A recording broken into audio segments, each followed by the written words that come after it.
Welcome to another episode of The Bitter Pill, the show where we talk about bitter pills of truth that many people don't want to swallow and that the corporate media doesn't want you to know exist.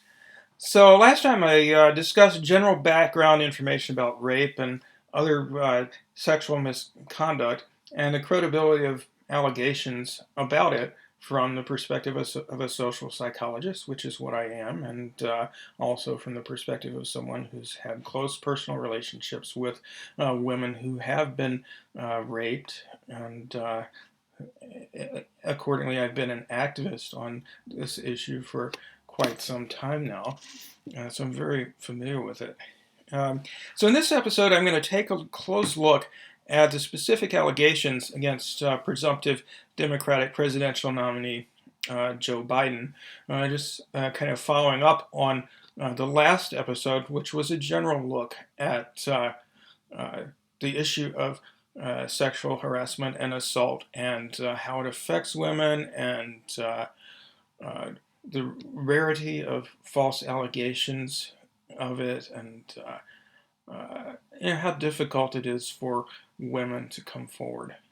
So with that background, I'm going to move on now to taking a close look at the allegations against Biden. Now, I know that the news cycle has moved on to other matters and deemed this issue not worthy of further discussion because heaven forbid anyone upset Joe Biden's march to the nomination and to taking on Donald Trump in the fall. But hear me out. I think it's vitally important that we take a close look at the character of a man who's being put forth as the person who Democrats and many on the left are pinning their hopes on to beat Donald Trump, who, of course, has also been accused by multiple women of sexual assault or harassment and also, of course, has a very right-wing political record. But I think it's important that we think about the precedent as well that it's setting for the way that women who have said they were sexually harassed or assaulted by Joe Biden, how they've been treated by the media and Democratic politicians and various celebrities who've been prominent proponents of Me Too in the past. This is extremely likely to have an impact on the likelihood that women who've been mistreated by powerful men will be willing to come forward in the future.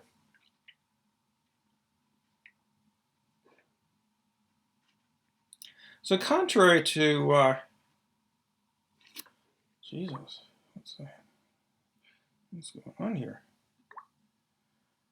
Sorry, my device is acting up. Contrary to a common opinion, the allegations against Joe Biden didn't begin recently.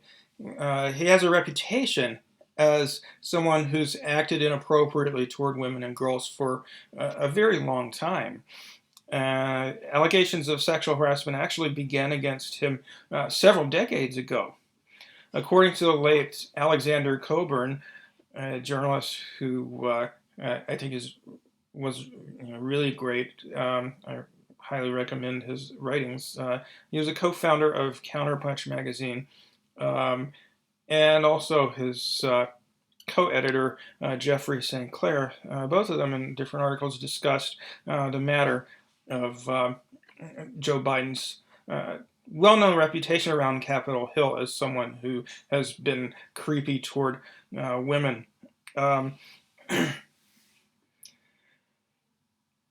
And in 2015, Coburn's article was in 2008, by the way, Biden's reputation for being handsy, so to speak, made the Daily Show back when Jon Stewart was hosting it. And I wish I had time to show this clip to you. It's pretty hilarious, but there's other things I want to show you later, so I'll just put a description of it in the video. But at around the same time, the Washington Post published an op-ed piece, what are we going to do about creepy Uncle Joe Biden? So the Washington Post was willing to publish an editorial written by someone who called Biden creepy Uncle Joe.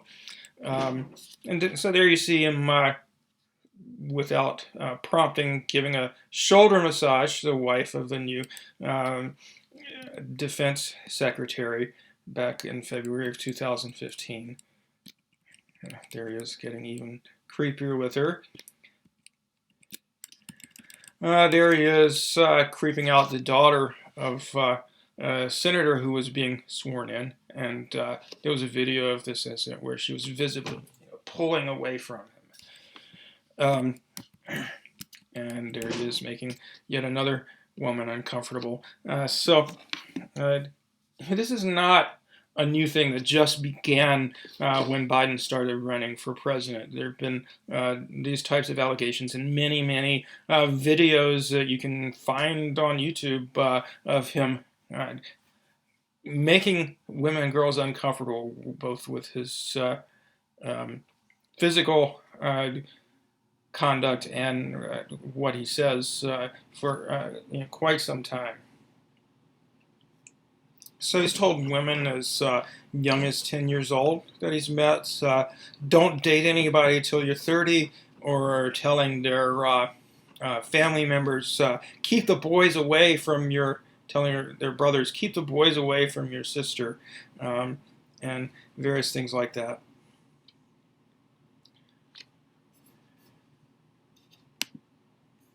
Professor Anthony Zinkas, an expert on sexual violence and family violence and trauma, who's worked with victims of sexual misconduct for 30 years, characterizes this sort of behavior as grooming, conduct designed to desensitize girls and women and their families to physical boundary violations, to normalize it. So let me just play this video clip here. He says, everyone, regardless of their gender expression or age, deserves to walk through this world with their physical boundaries intact and not living in fear that they will be violated. And if you're a female and are around Biden, that right is not respected. So let's listen. It's easier to groom a child because an adult always has a position of power over a child. I am Anthony Zinkas. I am an expert in the fields of sexual violence, family violence, and trauma. It's really hard to just look at somebody and say that person's a predator. What you have to do is look at the behaviors and listen to the things that they say. We met before. It's hard to forget those eyes. Look at those eyes. Look at them. Can I move just a little? Before. Look at this. It's hard to forget those eyes. Look at those eyes. Look at them. Can I move just a little? I mean, no respect whatsoever for that girl's boundaries. He just reached over and grabbed her by the cheek, and she's pulling away. Obviously doesn't like what he's doing. Very clear warning signs are adults who ignore children's boundaries when it comes to touching, kissing, holding, or tickling.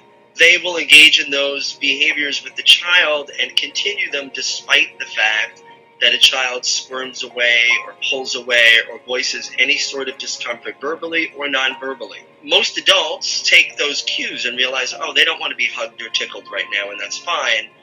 Sex offenders and predators just plow right through it. Another is sexualizing a child by talking about dating or their bodies in a way that would not be appropriate for their age. How old are you, 17? Oh, 6. You're turning 11. You're beautiful. Just remember, no dates to your 30. No dates to your 30 years old. In my field, we often say that child sex predators don't just groom children, they groom families and communities. Seeing these behaviors in an adult doesn't mean that adult is a predator or would ever harm a child. But what it does do is it sets that child up to grow up in a world where they view these violations of personal space as normal, and that's unacceptable. Let's just zero in on this woman's reaction. Biden, see where Biden's hand is? He's just randomly got his hand on her stomach there. And she's not happy about it.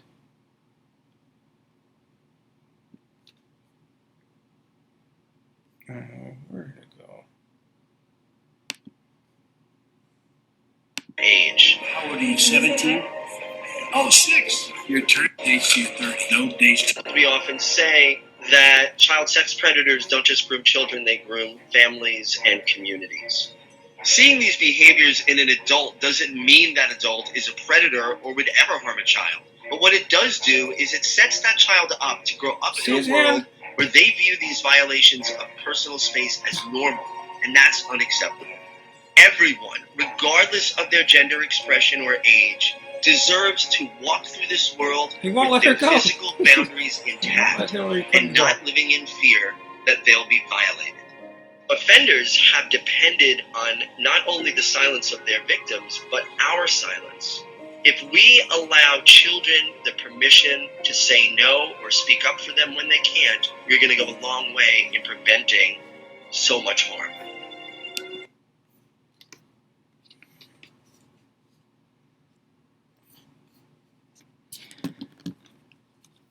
Okay, so as you may have heard, when Joe Biden entered the race last April, several women came forward with allegations that he had, in various ways, violated their boundaries, as you saw him doing there. 8 women in all, one of whom was Tara Reade.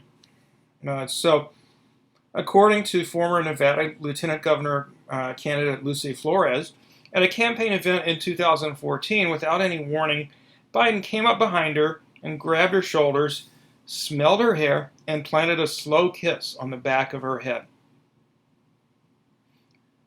She had been so looking forward to him visiting and helping her campaign, and in that moment, all she could think of was how much she wanted to get away from him.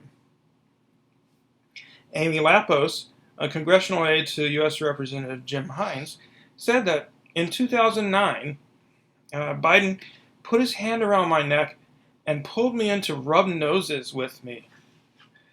I can honestly say I've never even thought about doing that with a woman I've never met. But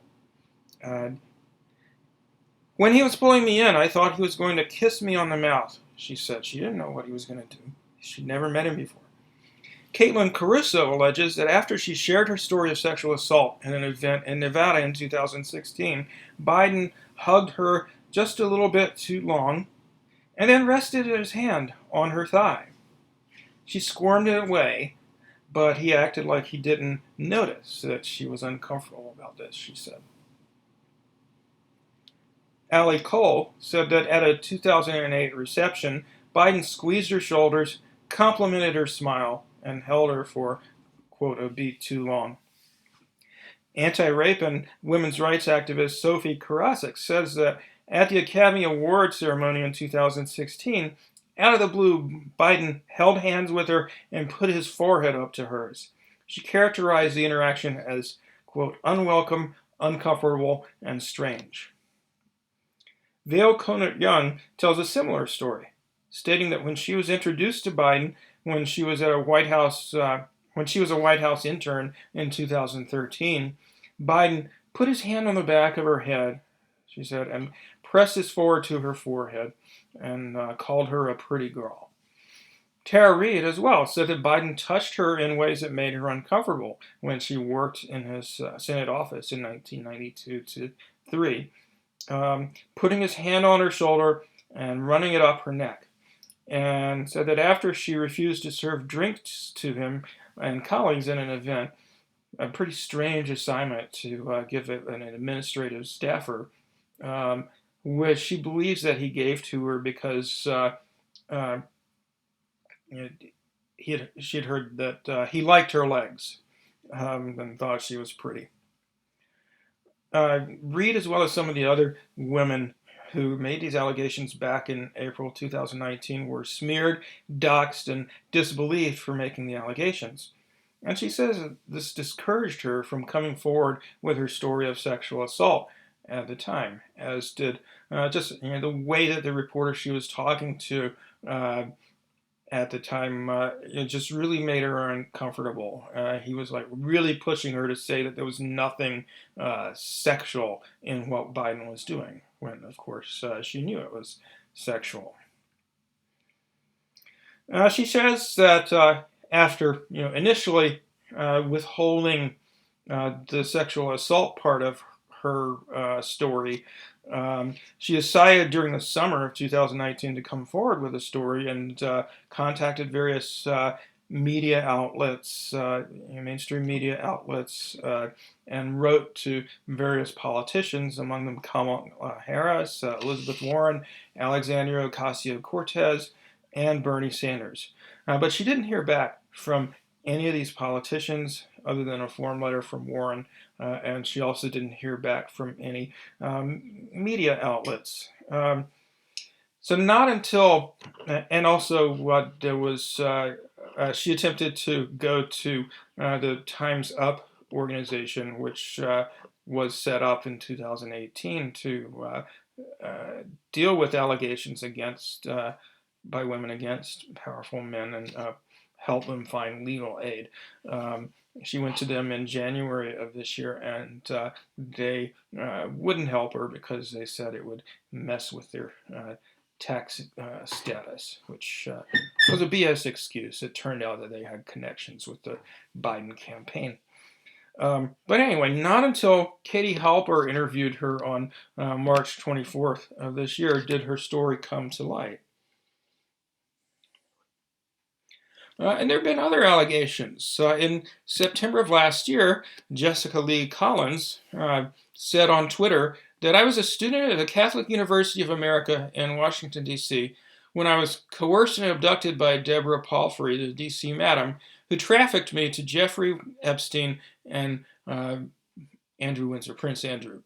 I was also trafficked to many others, including Joe Biden, John McCain, and others in the White House today. She hasn't elaborated on her allegation thus far, but she appears to be implying that Joe Biden, among others, raped her. Shortly after Tara Reade made her rape allegation, an anonymous woman made another sexual assault allegation against Joe Biden. She didn't give any details, but she explained in detail why she wasn't willing to offer her name or provide a detailed account of what she says happened to her. So let me just read through some of this, because she talks about what happened with Tara Reade.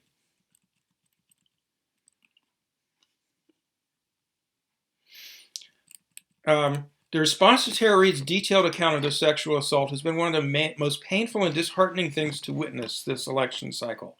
The Democratic Party prides itself as an inclusive and diverse coalition, one which stands up to the patriarchal status quo and provides a voice for those who have for far too long been silenced, even when it is not convenient to do so. But now that we are facing, quote, the most important election of our lifetime against, quote, the most dangerous president in modern American history, that's a quote from Bernie Sanders, all these values have been left behind in the quest to ensure that Joe Biden, the presumptive Democratic nominee, succeeds at what Hillary Clinton sadly failed to do, defeat the neo-fascist wannabe Donald Trump.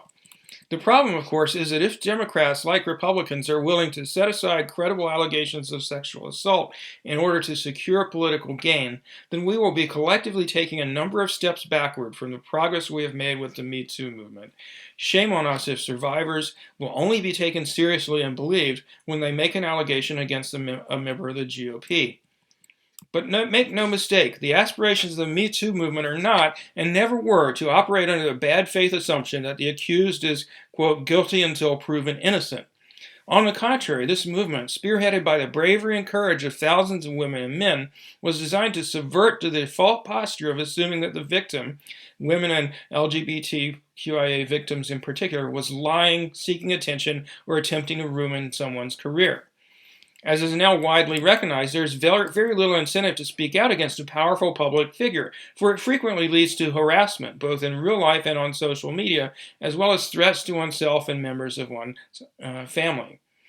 Given all these deterrents, those who come forward deserve a fair hearing, regardless of whether the accused is aspiring toward a lifetime appointment on the Supreme Court or securing an office in 1600 Pennsylvania Avenue. Tara Reade, however, has been given the opposite of a fair hearing.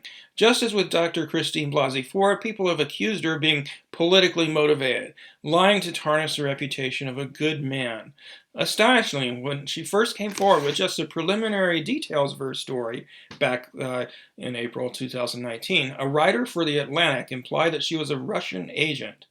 And now that she has shared the rest of the details and filed a police report, others have disgustingly accused her of changing her story, quote unquote. Tara has made it clear for a long time, however, that she only initially shared part of her experience of being victimized by Joe Biden and had unsuccessfully tried, long before voting began, to get the full story shared with the world. On top of all of this vilification, a popular figure in the entertainment world, Alyssa Milano, who's used the Me Too movement to boost her own profile, suggested that the allegations were not credible because the media was not reporting on it widely, as if the veracity of these claims were dependent upon the media taking them seriously. And then when the national media finally reported on the story, reporting which uncovered evidence that Tara told a friend about the assault at the time, Tara was abruptly and without explanation removed from oversight of office interns at the time at which the assault took place, and there was evidence that Biden had a pattern of consistently engaging in inappropriate kissing and touching. These same stories primarily sought to cast doubt on Reid herself. We have even arrived at the point where Amy Klobuchar, Gretchen Whitmer, and Alexandria Ocasio-Cortez and Bernie Sanders have finally, I might add, because it was several weeks, been asked about this alleged assault by reporters, but Joe Biden has not, or had not as of mid-April when this was written.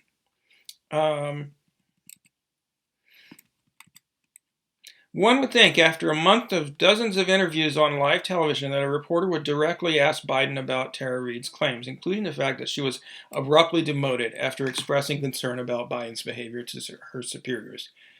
Combined with the way that Reid has been treated, the fact that the media has failed to engage in this most basic act of inquiry into the alleged assault is a clear statement to fellow victims of Joe Biden.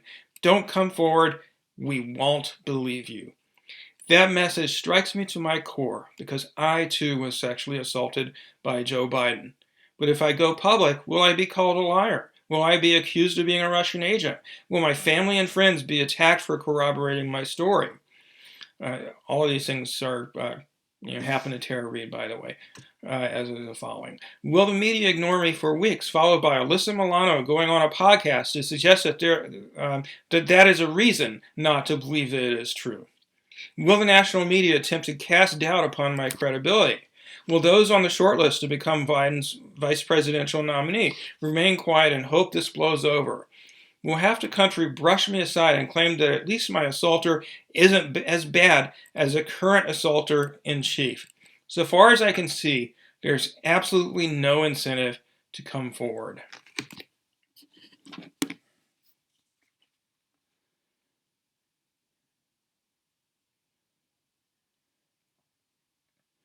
Later in April, two more women came forward with allegations. An anonymous woman said that Biden had groped her, but didn't provide further details and was unwilling to come forward. Another woman, Ava Murray, said that at a political event in 2008 that she and her aunt, who was running for Senate in Maryland at the time, attended, Biden was also in attendance. When introduced to her, Biden looked her up and down and asked her how old she was. When she told him she was 14, he told her that she was very well endowed for 14. And although there was some dispute about whether Biden attended the specific event that this was alleged to have happened at, several friends of the woman, who's now 26, stated that she had told him of Biden's inappropriate conduct during the year when it's allegedly happened. So all in all then, including the video footage and reports from people other than the women or girls Biden is said to have harassed or assaulted themselves, there are dozens of accounts of Biden conducting himself in a manner that doesn't respect their boundaries and treats them as sex objects. And as I discussed earlier, there are really strong disincentives for women to make false sexual misconduct reports or claims, especially against someone who's powerful and well known, like Joe Biden. So it's likely that most, if not all, of the claims that have been made by these women, as well as claims by others, are true. There's just too much to lose and too little to gain, if there's anything to gain other than mostly negative attention for doing such a thing in the vast majority of circumstances. And of course, there's a video footage, some of which we just watched. So even if we just completely set aside Tara Reade's latest allegation, don't even address that at all, is Joe Biden someone with these sorts of attitudes and this sort of track record with women and girls, someone who ought to be seriously considered for the most powerful position in the world, President of the United States? Should we hire someone like that for that position? Setting aside, of course, all the problems with him politically, but just in terms of his personal conduct and his respect for women, is he someone we should be nominating to run to be president? And beyond that, is that a person who the Democratic Party, the party of Me Too, supposedly, the major U.S. party that's supposed to take women seriously when they make allegations of sexual misconduct, is this someone they ought to put forward as their nominee against Donald Trump, who himself has multiple credible sexual assault allegations and harassment allegations against him? Do we want to put up, well, not we, I'm not a Democrat, but does the Democratic Party want to put someone with the same sort of allegations against him? Last time they tried to make an issue of Donald Trump's alleged sexual misconduct. This time they're not going to be able to do that, obviously. And what sort of message does this send to victims of sexual harassment and assault if both political parties are nominating men who have these sorts of allegations against them? It sends a terrible message. How can they do this?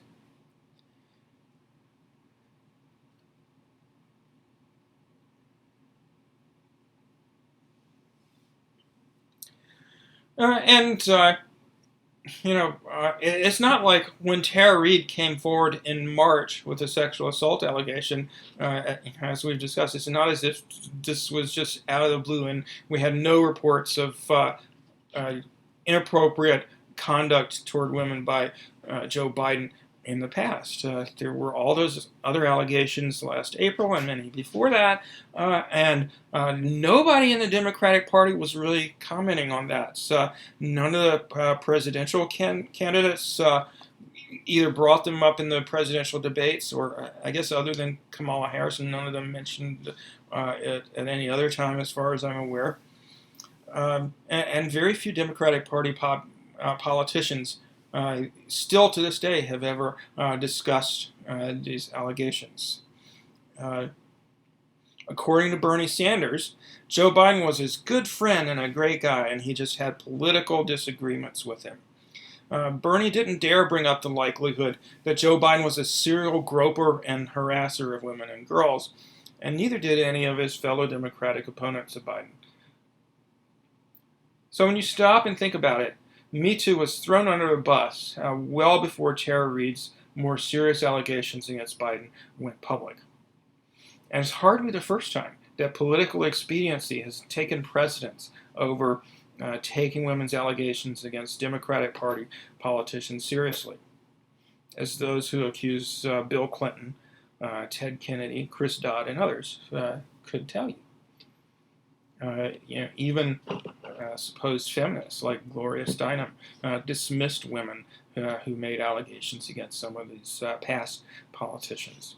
And the fact that Biden recently selected Chris Dodd to co-chair his vice presidential selection committee, despite the allegation against Dodd, and then there was no objection whatsoever from any Democratic Party politicians, that should also tell you everything you need to know about how sincere the commitment of the Democratic Party is to taking the plight of women who've been sexually assaulted seriously. So now let's turn our attention to the allegation of Tara Reade that Joe Biden raped her in 1993 when she was an employee of his Senate office. I strongly encourage you, if you haven't already done so, to watch one of the interviews, or more than one, that she's done since her story first came out. So you can hear her tell it in her own words. And I'm going to go ahead and play a clip from one of them for you. This is a bit long, but I really think folks ought to hear this. Okay. Hello and welcome to the Katie tube. And you were how old? Yeah, so it was sort of like you made sure, like, all the mail was distributed where it was supposed to. The interns did that and trained them and worked for legislative aides. I would help go to a hearing and take notes or write something. It's kind of fun. Yeah, so it was sort of like you just did what you had to do. All hands on deck, sort of, too.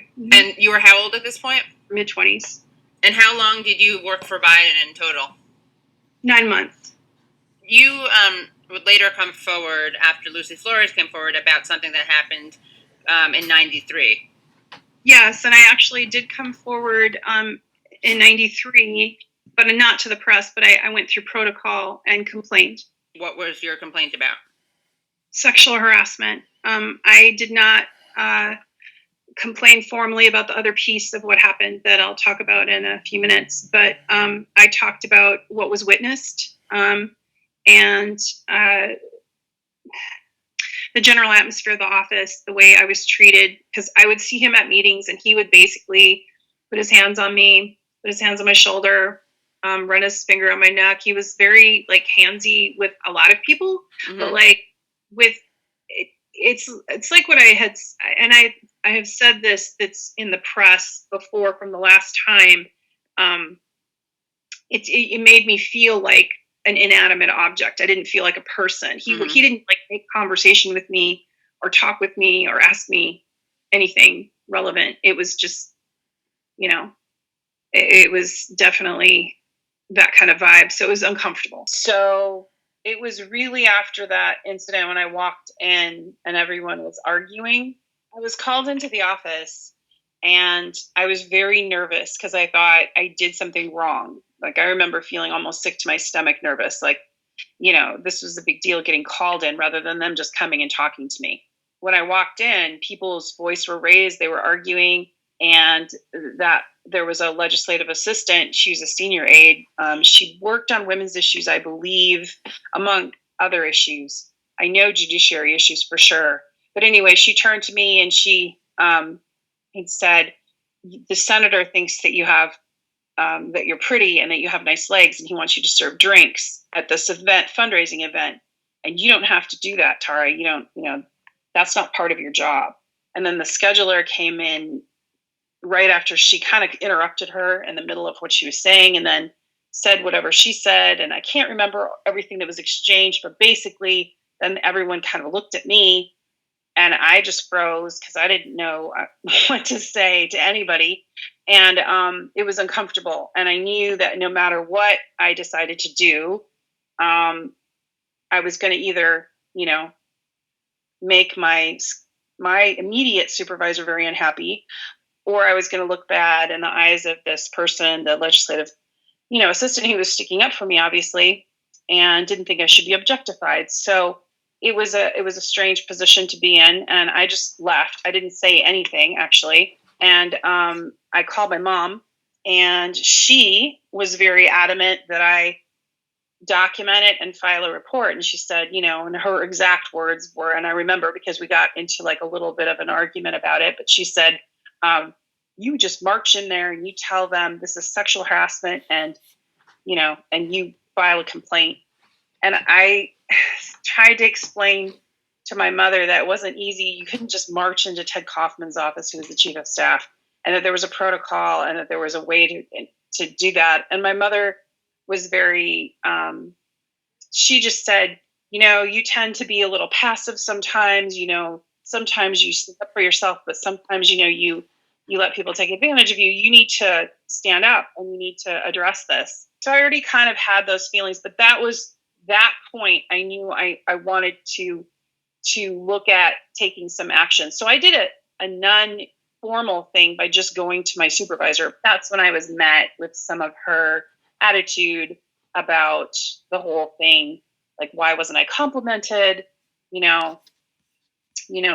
That people would be flattered to be liked by Joe Biden. And, what basically she was also admonishing me to keep my head down if I wanted to last. She said that a couple of times.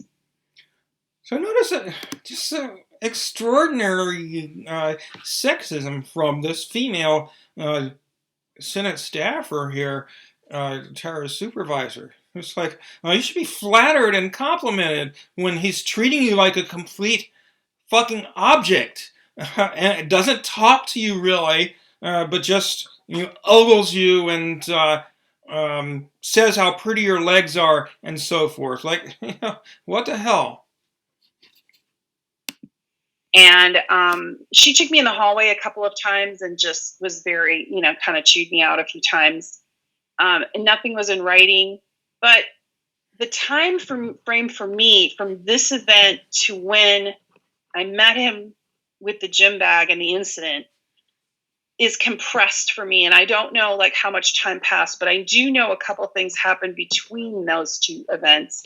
One of them that was significant was being told I had to dress differently and that I was too provocative, and that was by the assistant and by the scheduler. And they were finding fault with my work all the time, like every little thing. And it was almost to the point where 3 or 4 times a day there would be something wrong.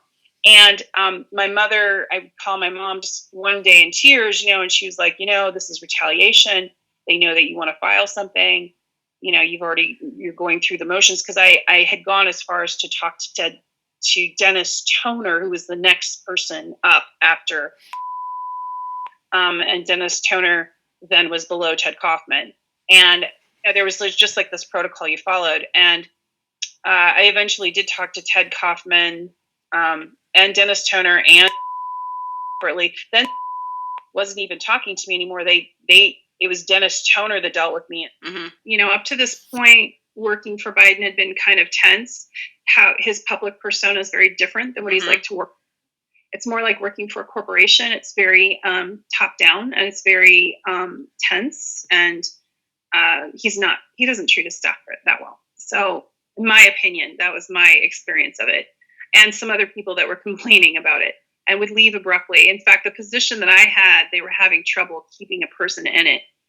So I don't know what that's about, but that's one of the things at the interview they made clear is that people kept leaving, and then they wanted me to stay and asking if I had plans to stay. And I said, yes, that I wanted to make a career on the Hill, and then I'd eventually like to run for office someday. I mean, that was and when I came in, it was at this beautiful time. This is before all the scandals, before the impeachment of Clinton. This is when he first was president.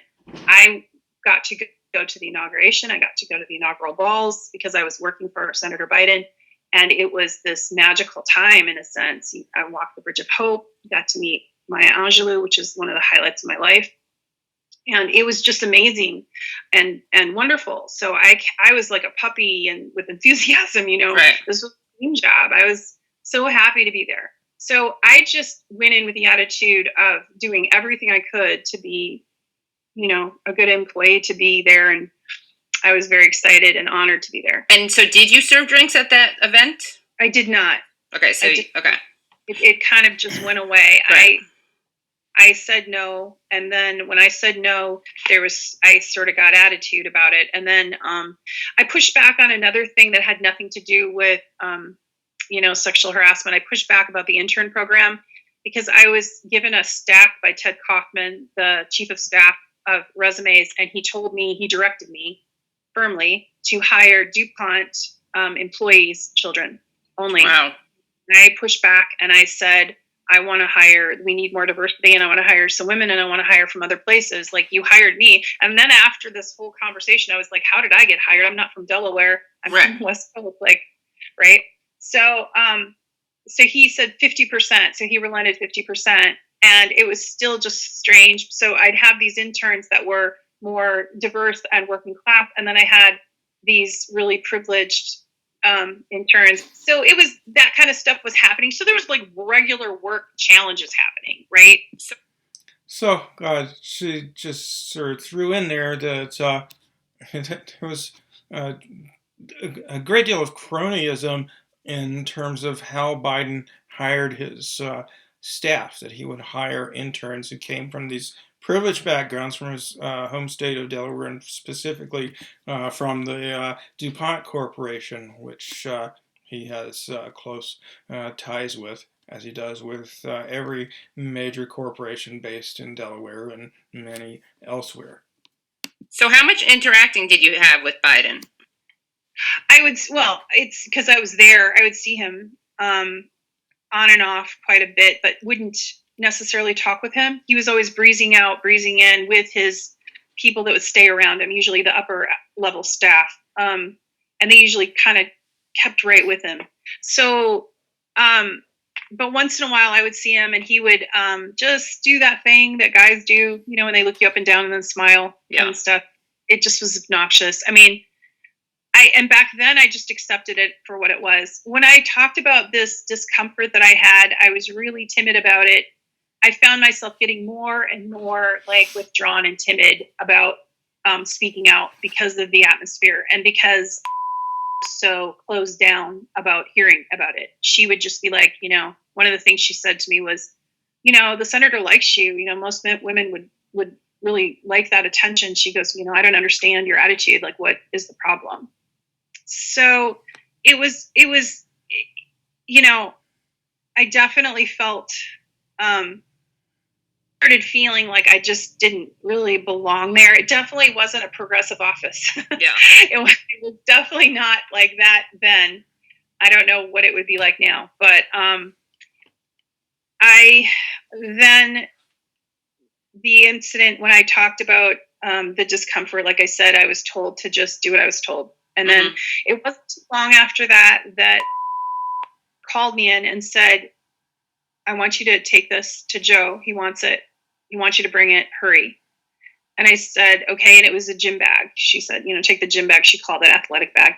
And, she said he was down towards the Capitol and he'll meet you. And so I went down and I was heading down towards there. And he was at first talking to someone. I could see him at a different distance and then they went away. And then we were in the side. It was like the side area. And he just said, hey, come here, Tara. And then I handed him the thing and he greeted me. He remembered my name. And then we were alone and it was the strangest thing. There was no exchange really. He just had me up against the wall. And I was wearing a skirt and, business skirt, but I wasn't wearing stockings. It was kind of a hot day that day and I was wearing heels. And I remember my legs had been hurting from the marble, of the Capitol, walking. And so I remember that kind of stuff. I remember that, and it was kind of an unusually warm day. And I remember I was wearing a blouse and he just had me up against the wall and the wall was cold. And I remember it happened all at once. The gym bag, I don't know where it went. I handed it to him, it was gone. And then his hands were on me and underneath my clothes. And, and then he went down my skirt, but then up inside it. And he, penetrated me with his fingers, whatever. And, he was kissing me at the same time and he was saying something to me. He said several things and I can't remember everything he said. I remember a couple of things.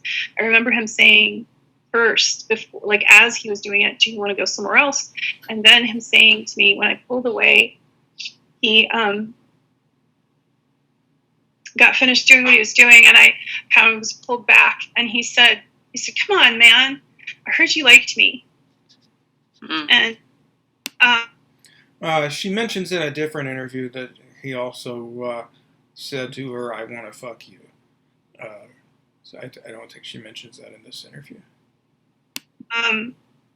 It's that phrase stayed with me because I kept thinking what I might have said. And I can't remember exactly if he said I thought or if I heard, but it's like he implied that I had done this. I don't know. And for me, it was like everything shattered in that moment, because I knew, like, we were alone. It was over, right? He wasn't trying to do anything more, but I looked up to him. He was like my father's age. He was this champion of women's rights in my eyes, and I couldn't believe it was happening. It seemed surreal. And I just felt sick, because when he pulled back, he looked annoyed, and he said something else to me that I don't want to say. And then he said, I must have looked shocked, and he grabbed me by the shoulders. I don't know how I looked, but I must have looked something, because he grabbed me by the shoulders and he said, "You're okay, you're fine, you're okay, you're fine." And then he walked away and he went on with his day. And what I remember next is being in the Russell building, like where the big windows are, and the stairs by myself. And my body, I was shaking everywhere, because it was cold all of a sudden. And I don't know, I felt like I was shaking just everywhere. And I was trying to grasp what had just happened and what I should do or what I should say. But I knew it was bad, because he was so angry. Like when he left, like I could feel, you know how when you know someone's angry, they don't necessarily have to say anything. Like he smiles when he's angry, and you can just feel it emanating from him. Like, right. So then I went home. So,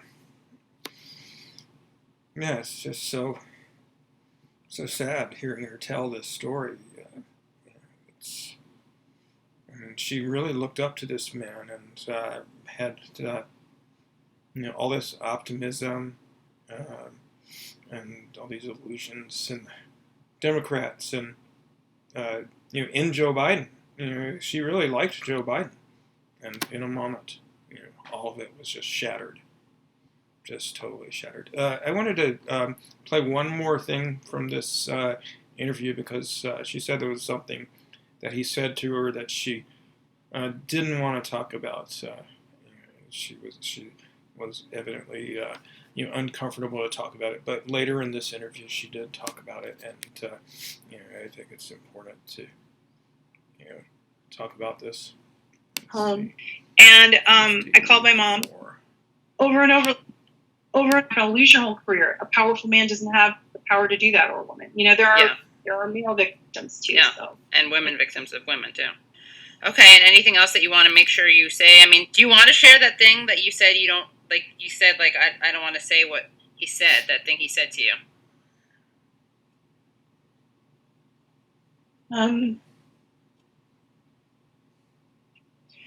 Yeah, I guess I could.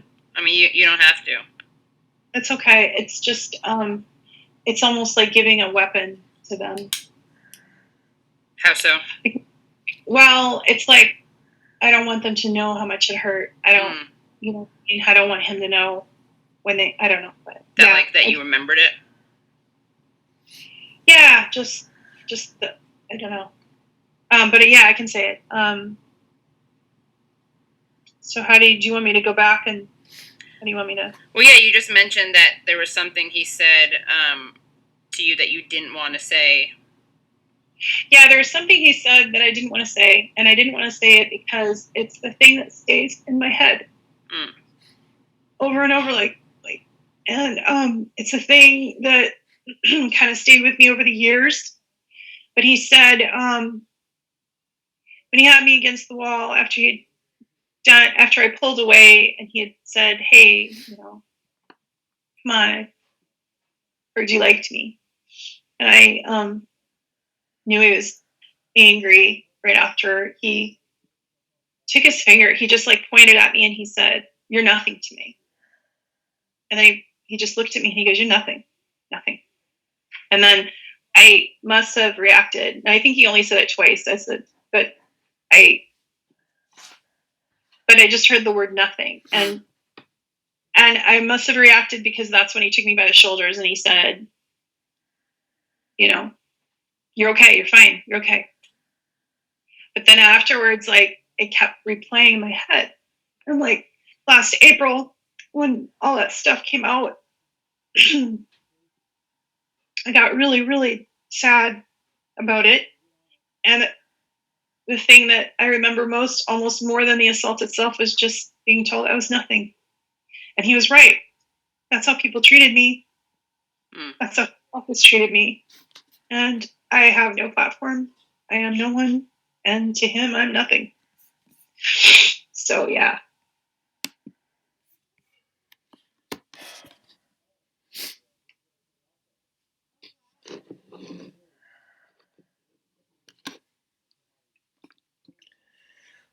Okay. It's hard to listen to. Anthony Zinkas, who I mentioned earlier, the social worker who's worked with rape victims for over 30 years, says that he's talked at length with Tara and says that he's certain that she's telling the truth and that she shows unmistakable signs, in his opinion, of being traumatized, and that it's clear that trauma is attributable to Tara's interactions with Joe Biden. And Reid's ex-husband as well has mentioned that she seems to him to have been traumatized by her experience in Washington at Joe Biden's office, even though he didn't specify what the reason for her traumatization was. He said that he had told her, she had told him rather, that something had happened to her while she was working for Joe Biden, and that he felt that she seemed very, very troubled by it.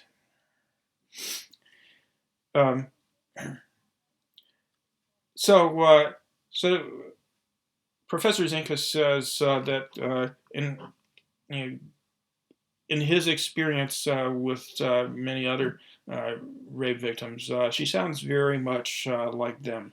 And he said that a lot of people who believe Dr. Blasey Ford when she came forward with her allegations against Brett Kavanaugh are the same people who are now attempting to dismantle Tara Reade's story. They only needed to turn to Blasey Ford's testimony before the Senate to understand why Reade's story should be taken seriously. He goes on to say, when senators asked why she couldn't remember linear details of her account with Kavanaugh, Blasey Ford, who was a professor of psychology, or is a professor of psychology at Stanford, she explained that the brain responds to trauma in ways that it sometimes creates disjointed memory, so some details are forgotten. But seemingly unimportant details can stand out. And the details that the brain tends to focus on when it enters this traumatized state, this fight, flee, or freeze mode that you get into when you're undergoing some sort of traumatic experience.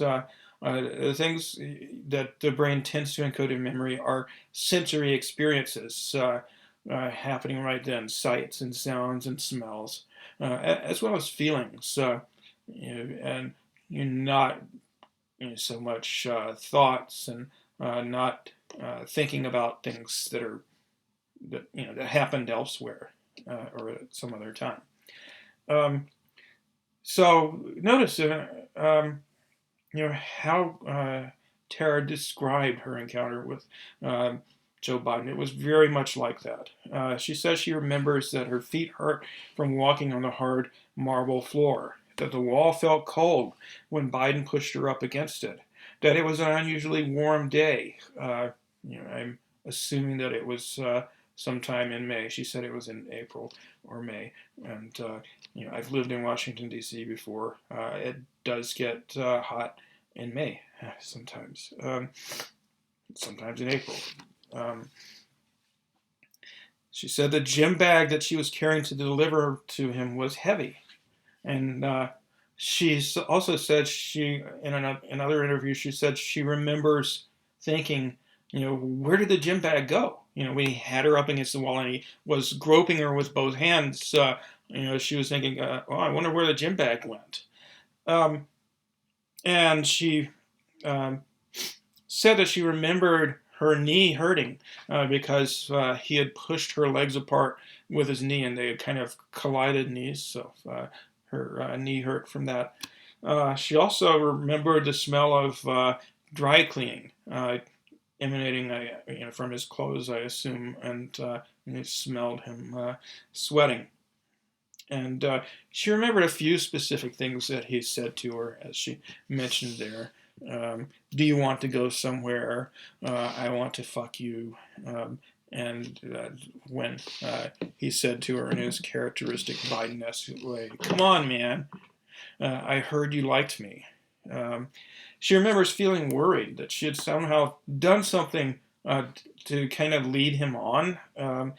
She was tending to want to blame herself for this, and tried to think of what it could have been. And she sensed that he was angry that she had rejected him, even though he was smiling. And she says that what he said near the end of the encounter, saying, "You're nothing. You're nothing to me."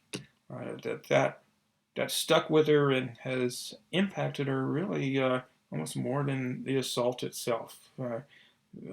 Just minimizing her as a human being, which is really how she felt about her entire interaction with him when she worked for him.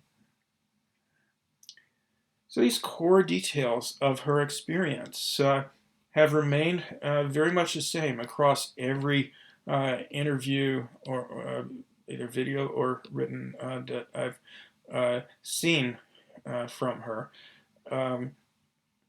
There's other details such as the exact location or the exact date that it happened that she really has only a very vague memory of, or doesn't remember exactly at all. That's typical of trauma victims. Those kinds of factual details they tend to forget or be confused about. And Christine Blasey Ford talked about that in her testimony against Brett Kavanaugh. There's a lot of corroboration for Tara's claims. Most of it within a few years of when she worked for Biden, in terms of when they say she told them about this or that aspect of her experience working for Biden. So far, 8 people that she knew have corroborated various aspects of her allegations. Her brother, her mother, her ex-husband, 2 anonymous friends, a former neighbor, a former co-worker, and a former law school colleague. And in addition to that, former interns in Joe Biden's office from the time that Reid worked there have confirmed that she was indeed demoted and was no longer supervising them, as she said happened to her when she was working there, evidently as retaliation for her wanting to bring a sexual harassment complaint against Joe Biden.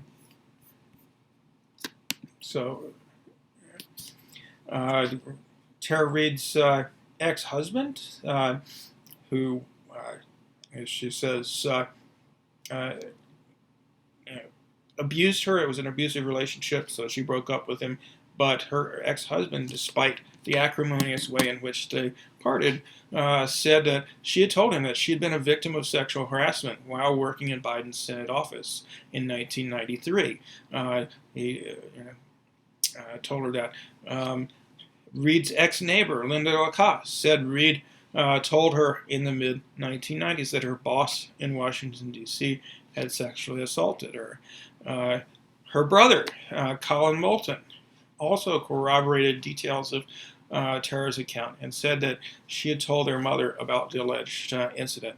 And of course, without offering details of what happened, her mother did indeed call into Larry King in 1993 and said that she had had some problems when she was working for a prominent senator's office that year, and that she hadn't been able to get a satisfactory response, and she was wondering what to do.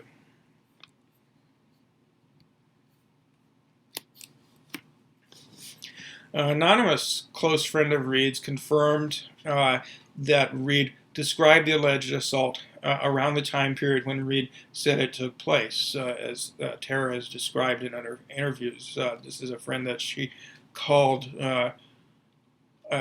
as well as calling her mother, the day that it happened. The Intercept's Ryan Grimm confirmed that this friend was not Linda Lacasse. There were also two anonymous friends of hers who said, they chose to remain anonymous, and said that Reid told them about certain aspects of her allegations. One of these friends said Reid described the alleged assault when it occurred. This friend knew Reid in 1993. The other friend said Reid described experiencing sexual harassment from Biden, described it to her in 2007 or 2008. The sentence is a little confusing, but anyway, a few years after it happened. Former co-worker Lorraine Sanchez, who worked alongside Reid in the mid-1990s for a California state senator, said that Reid had complained to her that her former Washington, D.C. boss had sexually harassed her and caused her to be fired after she complained.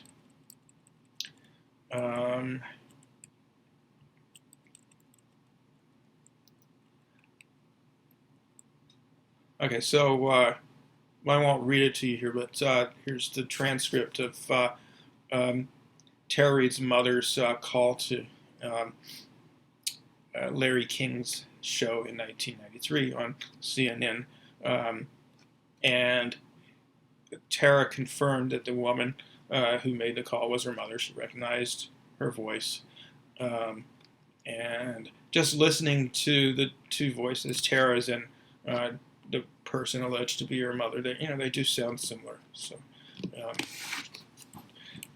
I think that is her mother, and she was known to have lived in the town she was calling from at the time. Reid's brother, Colin Moulton, said that Reid told him about the alleged assault in an interview with The Intercept. Moulton says that she told him shortly after the assault allegedly happened, and confirmed that Reid's mother had pushed her to contact the police about her assault claims.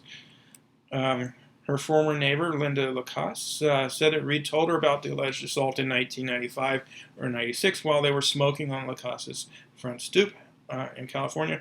Lacasse is a Democrat and a Biden supporter. Actually, she intends to vote for Joe Biden. She says, "This happened and I know it did because I remember talking about it. I remember her saying, here was this person that she was working for and she idolized him. And he kind of put her up against a wall and put his hand up her skirt and put his fingers inside her. She felt like she was assaulted and she really didn't feel there was anything she could do.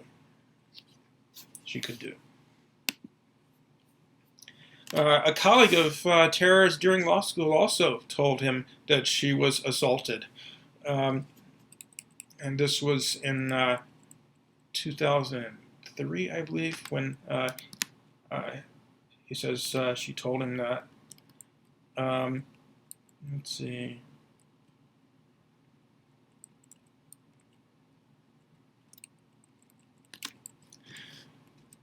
Joseph Backholm said, she was a single mom and my wife and I went essentially out of our way to make sure that they weren't alone in a new place, he said, referring to Reid and her daughter. Reid was going by the name Tara McCabe at the time. Reid had previously told the interviewers here that she had changed her name out of fear of her safety after going through a messy divorce. Back home described Reid as easy to be around, agreeable, and pleasant. I didn't ever find her difficult. The two held very different political views. Back home is conservative. Tara's very liberal. We sparred often in very friendly ways, Back home said. We agreed about almost nothing politically. But he goes on to say that the two were sitting with other law students on a hotel patio by the water, chatting late at night during a legal conference they attended. And eventually they were alone on the patio. And she said, "When I was in Washington, D.C., I was sexually assaulted by someone you would know." And that's how she phrased it, someone you would know. And she didn't give a name, and he didn't ask for a name. Tara confirmed to the interviewers here that she knew Balcombe and that she told him she was assaulted. She had previously volunteered that she worked for Biden, back home said. So, when she told him this, he assumed that her assailant wouldn't be Biden, since he already knew that Reid had worked for Biden. But back home said, let's see, sorry. That the New York Times inaccurately reported details that he told them when the New York Times interviewed them. Mainly, he corrected Times reporter Lisa Lehrer over text when she asked him whether Reid told him details of the assault by a senator during law school. She didn't provide any details and didn't say it was a senator, he told her. But back home said that he had seen reporting about allegations against Biden, but didn't realize that he knew Biden's accuser until he saw Tara's interview with Megyn Kelly, since he had known Tara by the name Tara McCabe. I was not in D.C. in 1993, and I cannot say what happened between Biden and Tara, back home wrote, but I can say that she made comments to me approximately 17 years ago that are consistent with what she is saying now. And she did so in a context in which there was no obvious motive to lie. It was simply two law school friends talking about where we had come from and where we hoped to go. Back home criticized media coverage of Reid's allegations, emphasizing that such behavior is what bullies do. He emphasizes the Me Too movement and many politicians have spent years assuring the country that it is courageous to speak and stand up for oneself, promising support if survivors speak out. I think she actually believed what they said. She actually believed them when they said that. And those are the very same people who are now trying to destroy her life. Back home believed Reid was telling him the truth when she said she was sexually assaulted. So all in all, Tara has more corroboration than Christine Blasey Ford did. And many people believed Ford, as I did, because her account of what's happened seemed very credible and authentic. So why is it then that she's so widely disbelieved by members of the corporate media, some people in the independent media, like Michael Tracy, some in the Democratic establishment, and many Democrats in the electorate, including prominent people who were noted supporters of Me Too, supposedly, like Alyssa Milano.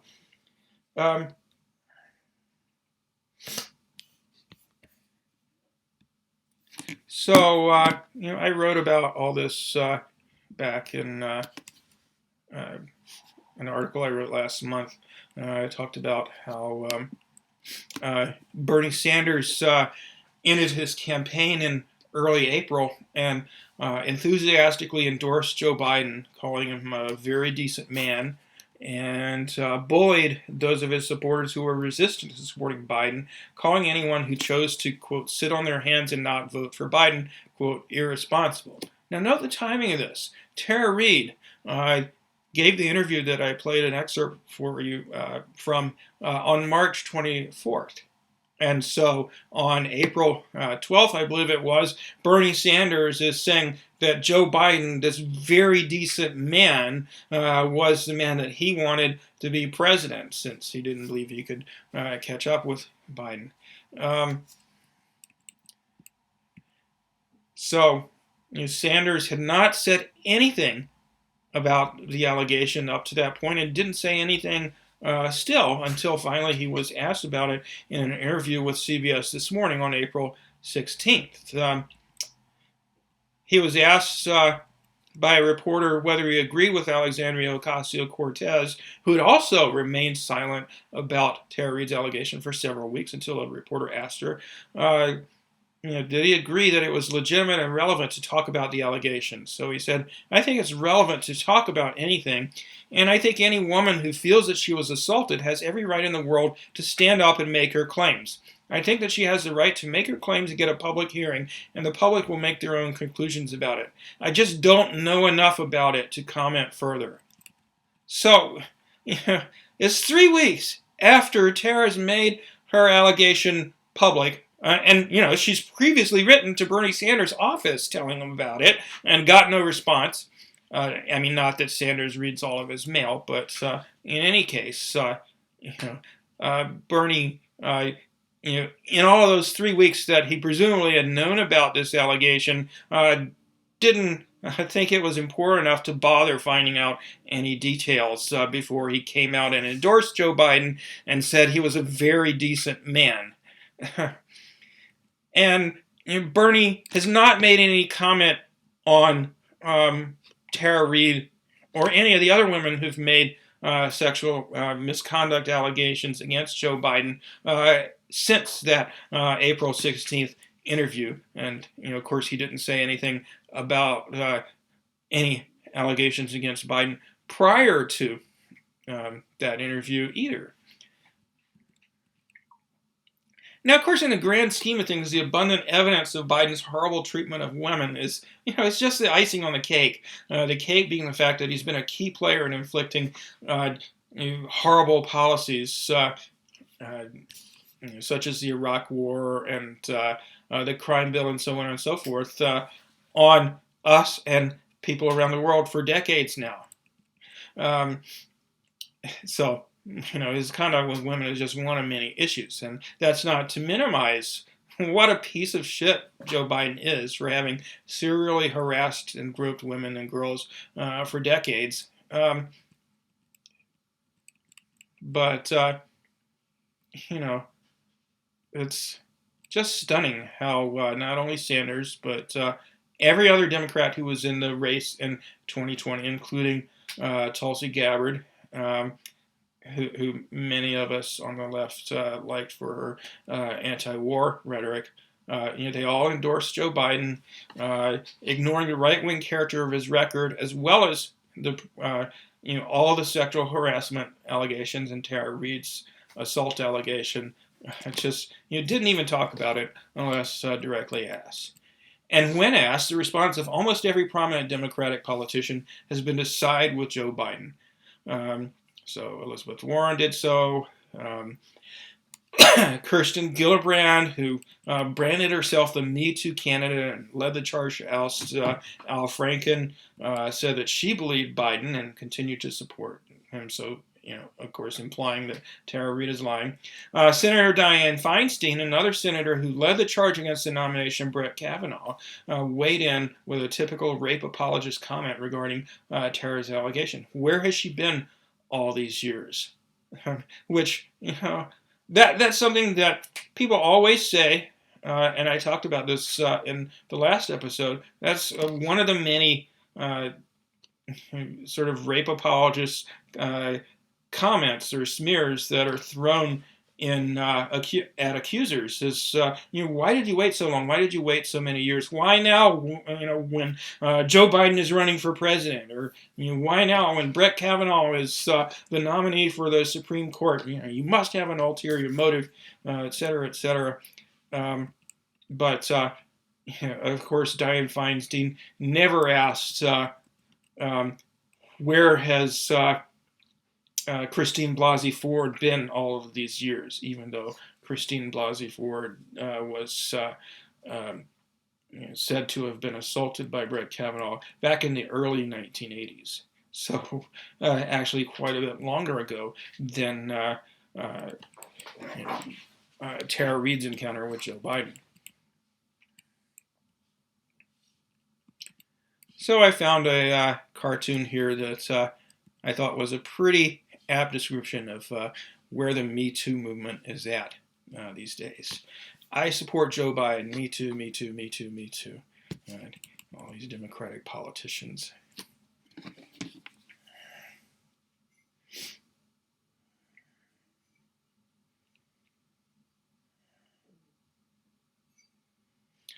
So, we have this complete collaboration between the mainstream media and Democratic Party politicians and prominent supporters of Democrats in the entertainment world, all just completely ignoring Tara Reade's allegations, against Joe Biden, unless asked. And of course, prior to that, they had ignored all the other allegations against Joe Biden, and many or most of them supported Biden anyway.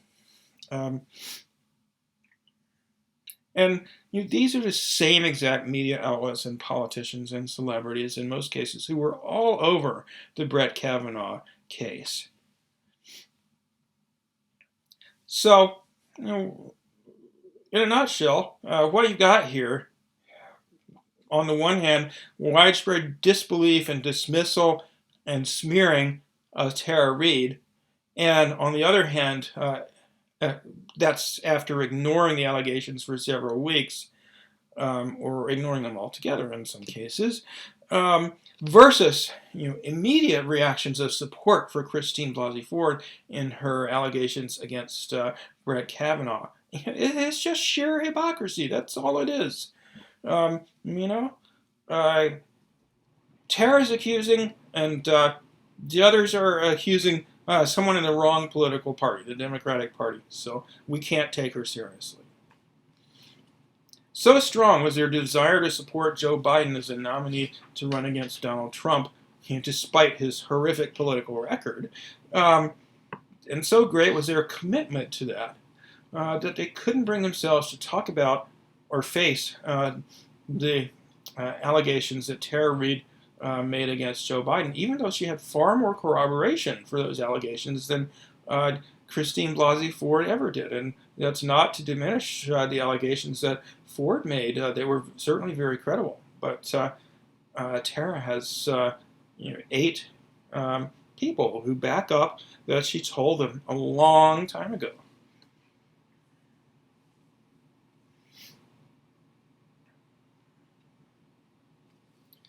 And as soon as Tara came out with, well, actually, as soon as she made her initial allegations in April of last year, she was smeared and doxxed, as were some of the other women who made allegations back last April. But immediately after she was interviewed by Katie Halper, her past was gone over by detractors from all corners with a fine-tooth comb. She was accused of being a serial liar.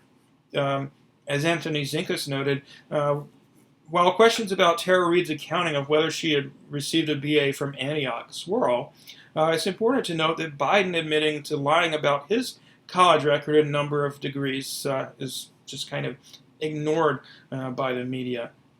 Holding a victim to a different standard than the accused is quintessential rape culture.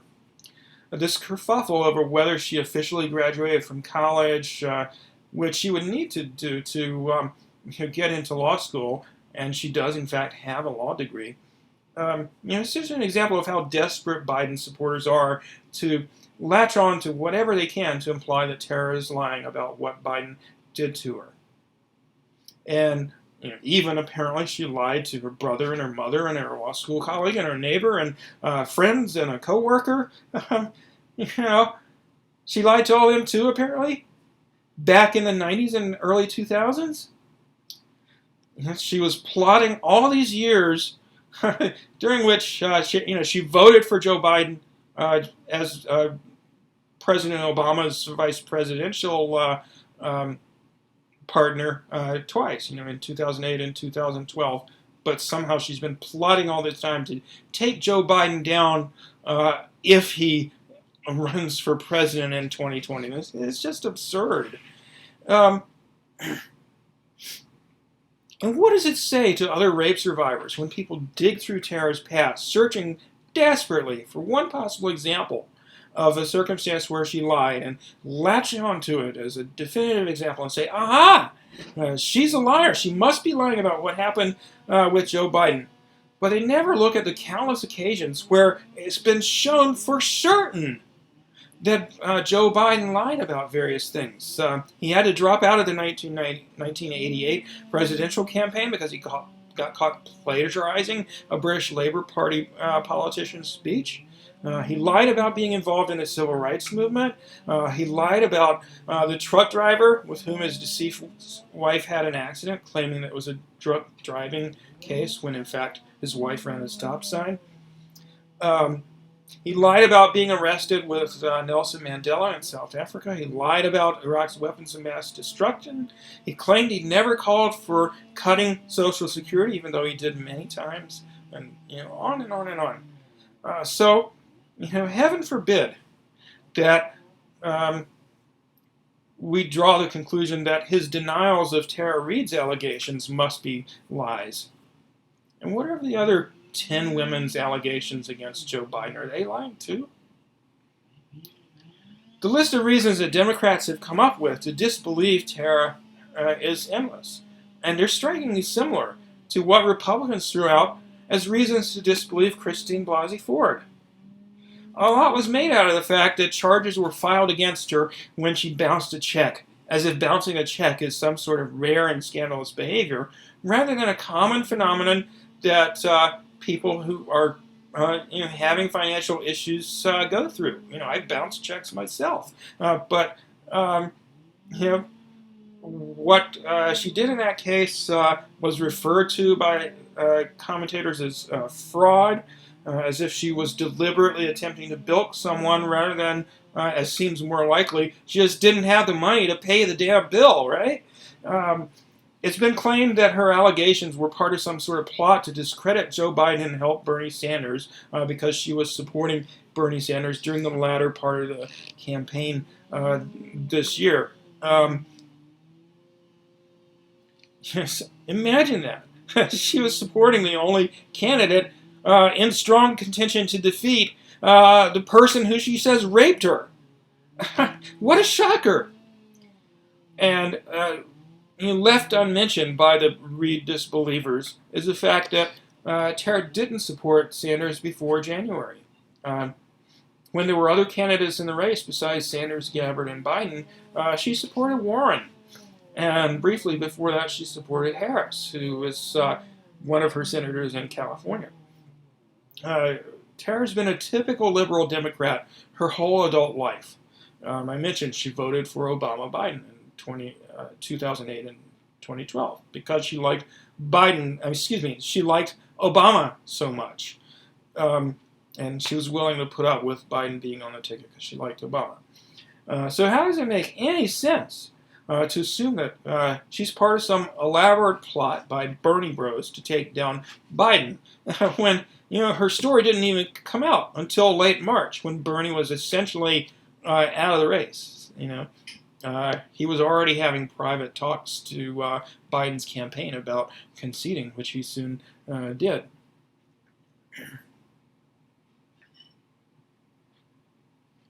And of course, there were several people that she told about the assault well before this campaign season, way back in the 1990s. Another thing that I've noticed about Tara's detractors is that they're exclusively focused on her specific allegation and just completely ignore all the other allegations against Joe Biden by other women. They just pretend that those other claims just don't exist. Another common rape apologist ploy that was pulled against, it was actually pulled against Christine Blasey Ford back in 2018. The number of women who said that Kavanaugh had been a fine, upstanding young man when he was in high school was touted as a defense against the allegations by Christine Blasey Ford against him. And wouldn't you know it, PBS ran a story where they had found 62 women who had worked on Biden's staff who said that they had never experienced or even heard about any rumors of sexual harassment or assault by Biden. And that's a familiar tale. Powerful men never seem to find any shortage of people to defend their character, no matter who they are. Bill Cosby didn't have any difficulty in that regard, nor did Bill Clinton. Even famous feminists like Gloria Steinem defended Bill Clinton against allegations of sexual assault to such an extent that many Democrats that I've talked to didn't even know that these allegations existed. They thought that the only allegation of sexual misconduct against Bill Clinton was the adulterous affair with Monica Lewinsky.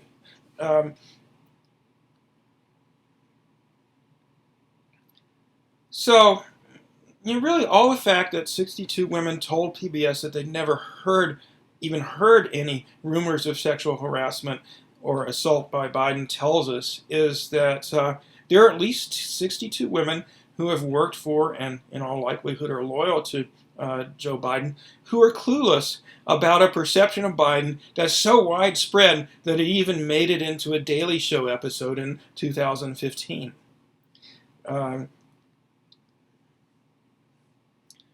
Another thing that people have thrown at Tara is she's been shamed for what she was wearing on the day that she says Joe Biden raped her. She said that she wasn't wearing stockings the day that the incident allegedly happened because it was a hot day. So people have claimed that she was lying, either because it supposedly couldn't have been hot at the time of year when she says he raped her, or because she supposedly couldn't have gotten away with not wearing stockings, given the dress code for congressional staff. As I mentioned, I've lived in Washington, D.C. It can get hot that time of year. And I've looked in the almanac. There were hot days in May of 1993. And how these critics could possibly know whether or not a female congressional staffer could have gotten away with not wearing stockings to work without anybody noticing, I have no idea how they know that. They must think that everyone on Capitol Hill was staring at Tara's legs as much as Joe Biden was. Reid was also she was also ashamed about the type of underwear she said she was wearing, which she mentioned in her interview with Megyn Kelly, which I'll put a link to in the video description. She mentioned that they were flimsy lingerie because she was planning to meet up with her boyfriend later in the day. And so it wasn't much trouble for Biden to kind of push them aside and slide his fingers into her. So Megyn Kelly asked Tara if the underwear was crotchless, and Tara didn't really answer directly, but just said there wasn't much to them, so it was not a problem for him to reach into her. So some people who've heard about this claim that she had said that it was crotchless underwear, and what a slut she is for wearing crotchless underwear. But, come on. What are you wearing? What were you wearing when you were raped is just a horrible rape apologist thing to say or ask about. Another thing that folks who disbelieve Tara have done is body shame her, criticizing her for being overweight and for not looking like the young, beautiful woman she was back in 1993 when she worked for Joe Biden. At the moment, she's 56 years old. I'm 58. Let me tell you, it's really fucking hard to keep weight off when you get to be middle-aged. I'm overweight myself. And it's nothing certainly to shame people about. So she is 56 years old. She looks like she might be about that age, and she's overweight. So fucking what? In addition to just reflecting basic misogyny, these sorts of statements about her are also attempts to cast a negative pall over people's impression of her to further contribute to doubts about her story. There's a lot more that I could say about what Tara Reade has said about the way that Biden treated her. If you haven't already, I encourage you to watch interviews with her. I'll put a link in the description.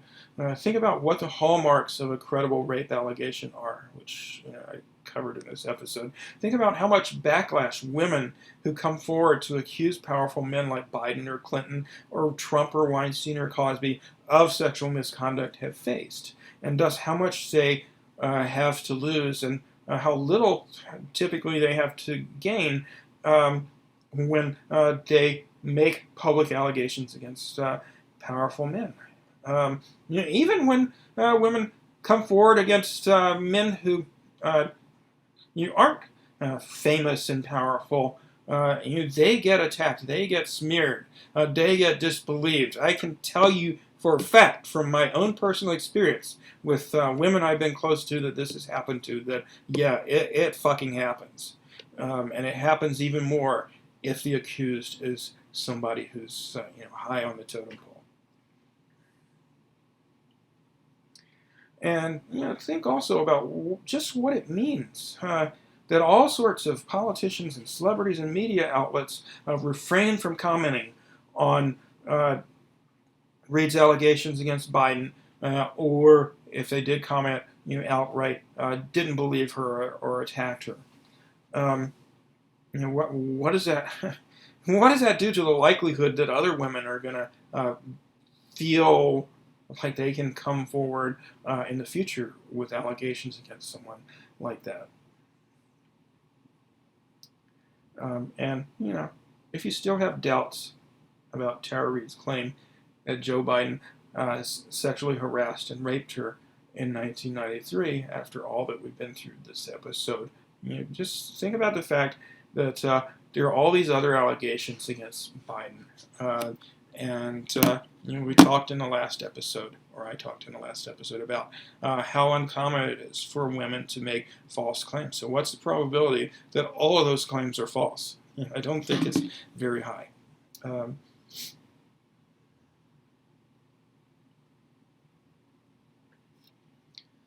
Because, this guy is, he's been a fucking liar his whole political career. He's a right-wing asshole. It's pretty clear that he has a problem with the way that he treats women.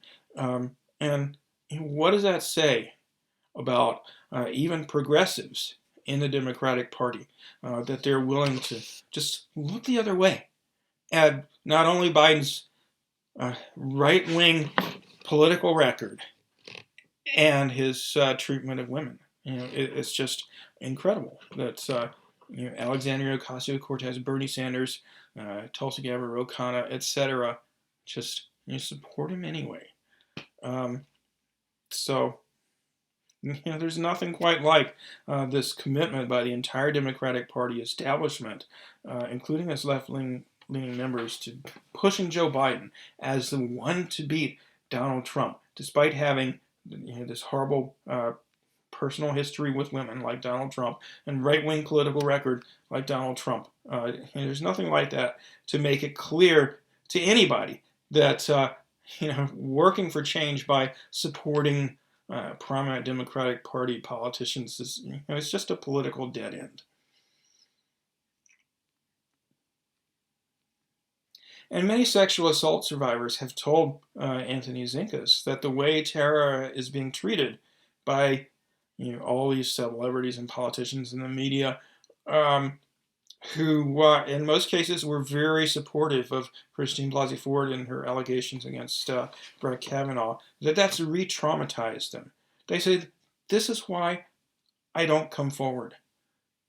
People like this, Anthony says, are feeding into rape culture with their hypocrisy.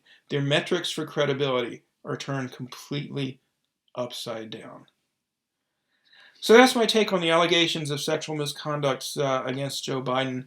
I hope you've enjoyed this episode of The Bitter Pill. Please like the video, subscribe, throw some money my way on Patreon if you feel inclined. I will see you next time.